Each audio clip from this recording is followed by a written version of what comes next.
Witch, directed by Adam Wingard, personally made one of my favorite films a couple years ago called The Guest, and I know there's no case, so I'm sorry about that. And also, he made a great film called You're Next, and now, here he is with a film which was originally called The Woods, but at Comic-Con surprised everyone, and then told everyone it was actually a sequel for the Blair Witch Project. So let's get into this in-depth review of the Blair Witch. My expectations for the Blair Witch was skyrocketing high because I am one of the people that liked the first one. Yes, it was kind of boring, but yes, it did succeed on its scares and truly terrified people because people thought it was actually a true thing that happened. And now this movie comes along about 22 years after the very first one comes out, and I have to admit the marketing was really well done.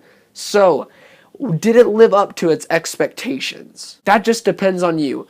In my personal opinion, I do not think it is the best horror movie of the year, but I do think it is a really well done horror movie. It is much better than those cliched horror movies with jump scares. And yes, honestly, there are a couple jump scares that are like, why did you need to put that there? Oh, you just want to put there to scare some little tween girls behind me that annoyed me throughout the movie.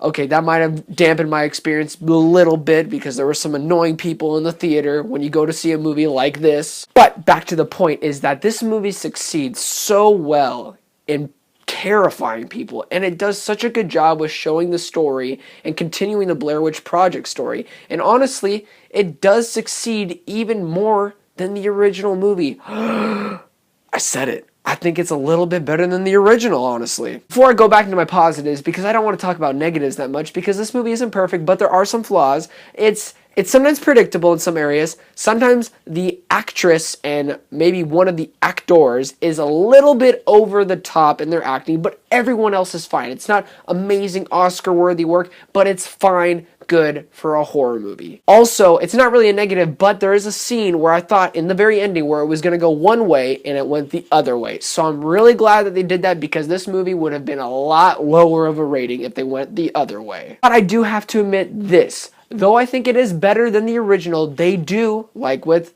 The Force Awakens and A New Hope, they do take some similarities and invoke it into the film, and then some people are going to be upset about that. I, for the other hand, think Force Awakens is better than A New Hope, and I think The Blair Witch is better than The Blair Witch Project. That's just my personal opinion. If you don't like it as much, that's your own opinion. Back to the positives is that I love the way they use 2016 or 2015, 2014, whatever years it was in this film, is that they truly do a great job with the technology and just showing you the different areas, how they film with the ear camera, the drone, all these new handheld, the awesome camera works. It's really well done. Adam Wingard, you did a fantastic job with invoking the new style of filmmaking. This is probably my favorite thing in the whole entire film. Sound.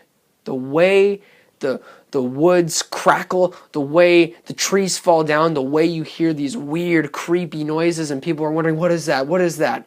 It's beautifully well done in this film, and my gosh, it scares you. You feel like you are there. In the ending especially, I'm not going to give away anything, but in the ending, oh my gosh, I was doing this halfway through the time. I told myself, no, Joseph, you're not going to do that. Okay, I can't. I got to cover my eyes. This movie is really terrifying. I have to keep on saying that, but the sound and the way it invokes and the way you see it, and also, yes, it's a shaky cam, but it's nothing like Cloverfield. It is actually stable, and it is watchable, and that I have to give Adam Wingard that because not many directors can do that. Unlike Hardcore Henry, which was a flop in my opinion, I wanted to throw up, but in this movie, I did not have any problems going up here. Overall thoughts, this movie delivers on filmmaking, on sound, on terrifying the living crap out of you, and also claustrophobia. That's one thing that really gets me scared in a movie. This movie does a great job with that, making you feel like you're in that environment and seeing what they're seeing, feeling what they're feeling, their pain.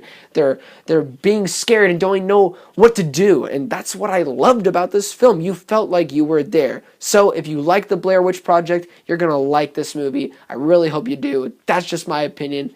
Please check it out. I'm going to give The Blair Witch a solid 8 out of 10. So I hope you enjoyed this review. Please don't forget to like and subscribe and tell everyone about me. And also, if you're going to watch The Blair Witch, watch the first movie, The Blair Witch Project. Do not watch the second movie. Please, God, do not do that. And please do not watch any of the trailers for the Blair Witch, the new one, because it honestly spoils some of the really good scares in the film and some really creepy images. So please, just watch the first one, go straight to the theater, and tell me how you thought about it. And please, don't forget to be blessed.